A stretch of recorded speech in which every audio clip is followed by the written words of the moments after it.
Halo Malaysia, terima kasih kerana sudah menonton video ini. Sebelum kita bermula, sila pertimbangkan untuk tekan butang subscribe, like dan share.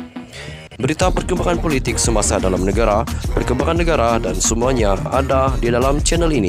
Terima kasih kerana sudah menonton.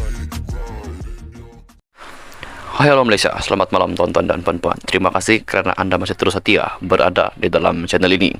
Tuan-tuan dan puan-puan, sudah lama channel ini tidak mengongsikan tidak mengongsikan dengan perkongsian berita yang berkaitan dengan isu cukai Yayasan Al-Bukhari. Tuan-tuan dan puan-puan, satu berita yang paling mengejutkan yang berkaitan dengan isu cukai Yayasan Al-Bukhari yang mengatakan Lim Guan Eng baharu nak saman Muhyiddin. Nah, tuan-tuan dan puan-puan, ini adalah satu berita yang amat mengejutkan. Kenapa pula tiba-tiba Lim Guan Eng tiba-tiba menyaman Muhyiddin Yassin tentang isu cukai Yayasan Al-Bukhari? Terus setia berada di dalam channel ini untuk ulasan berita yang lebih lanjut. Ahli Parlimen Bagan Lim Guan Eng hari ini memfailkan saman terhadap bekas Perdana Menteri Malaysia Tan Sri Muhyiddin Yassin atas dakwaan mengeluarkan kenyataan fitnah yang mengaitkannya berhubung pembatalan pengecualian cukai ke atas Yayasan Al-Bukhari. Lim Guan Eng selaku plaintiff memfailkan saman fitnah itu menerusi tetuan Guok Partnership di Mahkamah Tinggi di sini dengan menamakan Muhyiddin Mat Yassin yang juga pengurusi Perikatan Nasional PN sebagai defendant tunggal menurut laporan daripada bernama. Dalam pernyataan tuntutan, bekas Menteri Kewangan itu mendakwa Muhyiddin Mat Yassin telah mengeluarkan 3 kenyataan memfitnah, membabitkan plaintiff dengan isu pembatalan pengecualian cukai ke atas yayasan itu, yaitu Yayasan Al-Bukhari pada 9, 11 dan 12 Mac yang lepas di laman Facebook milik defendant yang kemudiannya diterbitkan oleh beberapa akhbar dan portal berita pada hari yang sama. Menurut Lim Guan Eng, kenyataan fitnah berkenaan sengaja dibuat selepas Muhyiddin Mat Yassin ditahan Suruhanjaya Pencegahan Rasuah Malaysia SPRM pada 9 Mac dan dibebaskan pada hari yang sama, iaitu 9 Mac juga, kerana beliau mengetahui bahawa semua perhatian media dan akhbar tertumpu kepadanya. Pengurusi DAP itu mendakwa kenyataan fitnah itu antara lain membawa maksud beliau bersifat perkauman, anti-Melayu dan anti-Islam serta sengaja mensabotaj Yayasan Al-Bukhari selain enggan membenarkan pengecualian cukai ke atas yayasan tersebut ketika beliau memegang jawatan sebagai Menteri Kewangan pada tahun 2018 hingga tahun 2020. Bekas Ketua Menteri Pulau Pinang itu turut mendakwa kenyataan fitnah tersebut juga bermaksud beliau telah menyalahgunakan kedudukan dan kuasanya dengan memberi kuasa atau mengarahkan lembaga hasil dalam negeri untuk mengenakan cukai dan penalti ke atas yayasan kebajikan apabila yayasan kebajikan tersebut tidak patut dikenakan cukai. Lim menuntut supaya defendant untuk memohon maaf dan menarik kesemua kenyataan terbabit dan menerbitkan permohonan maaf dalam akaun Facebook dan Twitter miliknya serta menyiarkan permohonan maaf itu dalam beberapa akhbar dan portal berita di negara ini dalam masa 7 hari dari tarikh penghakiman.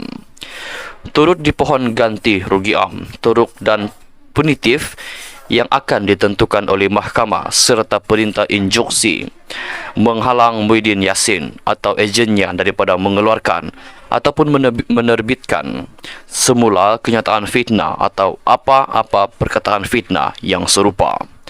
Mahkamah saman Lim Guan Eng, Muhyiddin Yassin batal pengecualian cukai Yayasan Al-Bukhari. Tuan-tuan dan puan-puan, terus setia berada di dalam channel ini untuk perkongsian berita yang lebih lanjut. Kita jumpa lagi di video yang seterusnya. Hai halo Malaysia, selamat kembali ke channel Elvino ISTV. Tuan-tuan dan puan-puan, satu lagi perkongsian berita. Guan Eng saman Muhyiddin isu cukai. Isu cukai Yayasan Al-Bukhari. Wow. Ini adalah satu berita yang amat mengejutkan Malaysia. Ahli Parlimen Bagan, Lim Guan Eng hari ini memfailkan saman terhadap bekas Perdana Menteri Malaysia, Tan Sri Muhyiddin Yassin, atas dakwaan mengeluarkan kenyataan fitnah yang mengaitkannya berhubung pembatalan pengecualian cukai ke atas Yayasan Al-Bukhari. Lim Guan Eng selaku plaintiff memfailkan saman fitnah itu menerusi tetuan Guok Partnership di Mahkamah Tinggi dengan menamakan Muhyiddin, yang juga pengurusi Perikatan Nasional PN sebagai defendant tunggal. Dalam pernyataan tuntutan, bekas Menteri Kewangan itu mendakwa Muhyiddin telah mengeluarkan 3 kenyataan menfitnah, membabitkan plaintiff dengan isu pembatalan pengecualian cukai ke atas Yayasan Al-Bukhari itu pada 9, 11 dan 12 Mac yang lepas di laman Facebook milik defendant, yang kemudiannya diterbitkan oleh beberapa akhbar dan portal berita pada hari yang sama.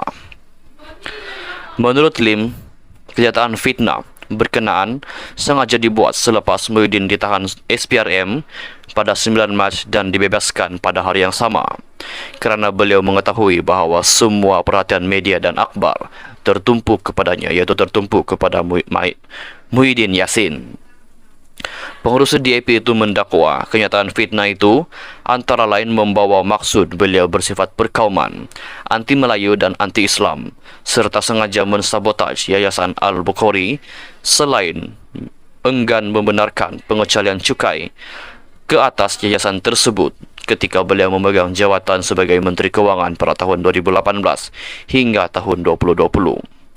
Bekas Ketua Menteri Pulau Pinang itu turut mendakwa kenyataan fitnah tersebut juga bermaksud beliau telah menyalahgunakan kedudukan dan kuasanya dengan memberi kuasa atau mengarahkan Lembaga Hasil Dalam Negeri LHDN untuk mengenakan cukai dan penalti ke atas yayasan kebajikan apabila yayasan kebajikan tersebut tidak patut dikenakan cukai.